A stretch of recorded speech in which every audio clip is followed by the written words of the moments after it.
Hoje eu vou falar com vocês sobre a aplicação de convenção coletiva. É muito comum que, na prática, tanto os empregados quanto os empregadores eles tenham dúvidas sobre a convenção coletiva a ser aplicado dentro da sua empresa e, às vezes, os próprios colegas advogados têm essa dúvida em relação a qual convenção coletiva deve ser juntada nos processos para respaldar os pedidos que estão sendo ali formulados. A convenção coletiva, ela é uma negociação feita entre os sindicatos representantes da categoria econômica, que é a categoria que representa os empregadores, e da categoria profissional, que é a categoria que representa os empregados. Ela estabelece condições de trabalho que vão incorporar os contratos de trabalho dos empregados e obrigações que devem ser cumpridas pelos empregadores. É importante fazer um esclarecimento preliminar sobre qual é o enquadramento sindical correto antes de se analisar qual a convenção coletiva aplicável. A lei diz que a categoria econômica ela é representada por interesses comuns, atividades semelhantes que são representadas pelas diferentes empresas. A categoria profissional, que é aquela dos empregados, ela decorre da atividade preponderante da empresa. Existe uma exceção na lei, que é o caso das categorias profissionais diferenciadas. As categorias profissionais diferenciadas são aquelas que têm condições de vida muito peculiares ou que elas têm legislação própria que rege as normas de trabalho daquela categoria. A categoria profissional diferenciada ela não é enquadrada pela atividade preponderante da empresa, e sim pela própria categoria profissional diferenciada. Por exemplo, os motoristas.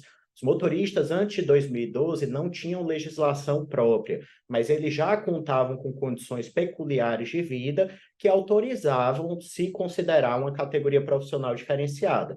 Desde 2012, com o advento da primeira lei dos motoristas, que posteriormente foi alterada em 2015, os motoristas são oficialmente reconhecidos como categoria profissional diferenciada, então eles não são enquadrados pela atividade preponderante da empresa. Como eu descubro a atividade preponderante da empresa? Existe uma dica muito simples. Na consulta do cartão do CNPJ no site da Receita Federal, existe lá demonstrado qual é a atividade preponderante da empresa, que é a atividade principal, e logo abaixo vem a descrição das atividades secundárias. Agora que a gente tratou de enquadramento sindical, a gente tem condições de falar um pouco sobre a aplicação da convenção coletiva.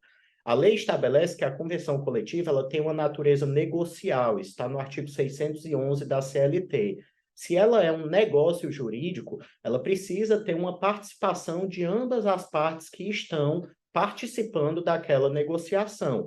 É muito comum que, na prática, a gente veja serem juntados aos processos convenções coletivas que só representam a categoria profissional ou que só representam a categoria profissional diferenciada. Então, o advogado, o colega advogado, ele junta com a inicial uma convenção coletiva do sindicato dos motoristas, que é uma categoria profissional diferenciada, mas ele não atenta que não existe representação do empregador naquela norma coletiva que está sendo juntada.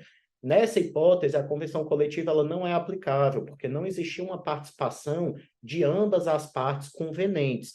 Isso é exatamente o que diz a súmula 374 do TST. Vamos dar um exemplo para tornar a situação mais concreta. Uma determinada empresa atua no segmento de comércio atacadista de alimentos. Essa é a atividade principal dela. E ela tem como atividade secundária o comércio varejista de alimentos. E aqui eu posso pensar em dois empregados distintos. Um assistente administrativo, que é um empregado que não integra uma categoria profissional diferenciada, e um motorista, que é um profissional que integra uma categoria profissional diferenciada. O assistente administrativo ele vai ser enquadrado de acordo com a atividade preponderante da empresa. Então, se a atividade preponderante da empresa é o comércio, o enquadramento sindical dele vai ser o sindicato dos empregados do comércio de uma determinada região. Já o motorista, ele não pode ser representado pelo sindicato dos empregados do comércio.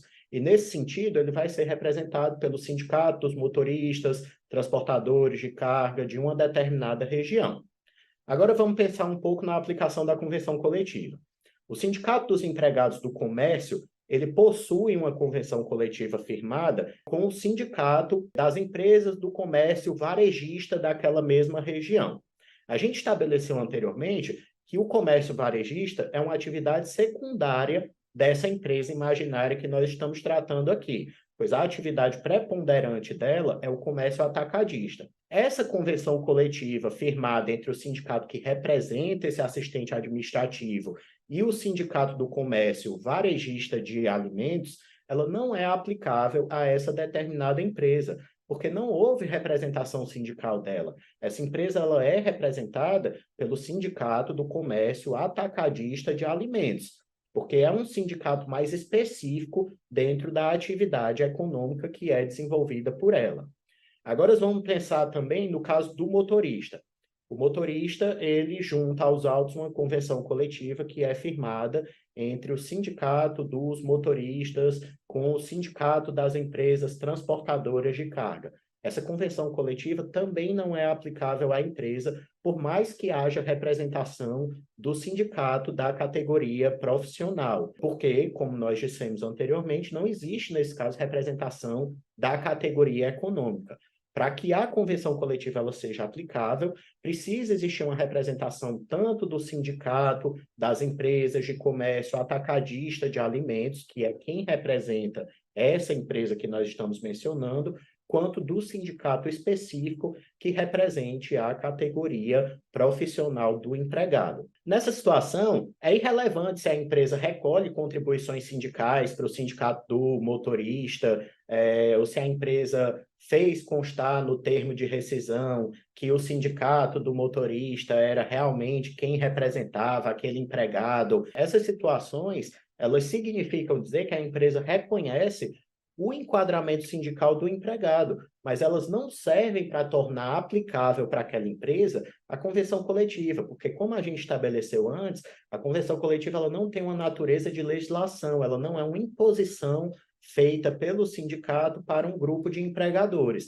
Ela tem uma natureza negocial e, portanto, ela precisa ter uma manifestação válida de vontade de ambas as partes. Existem outros elementos que eles podem ser analisados quando a gente está tratando de convenção coletiva, como a abrangência territorial ou a existência de sindicatos que são mais específicos, e nós vamos passar esse conteúdo para vocês num momento posterior. Esperamos ter ajudado. E fiquem ligados no nosso canal para mais vídeos desse tipo de conteúdo.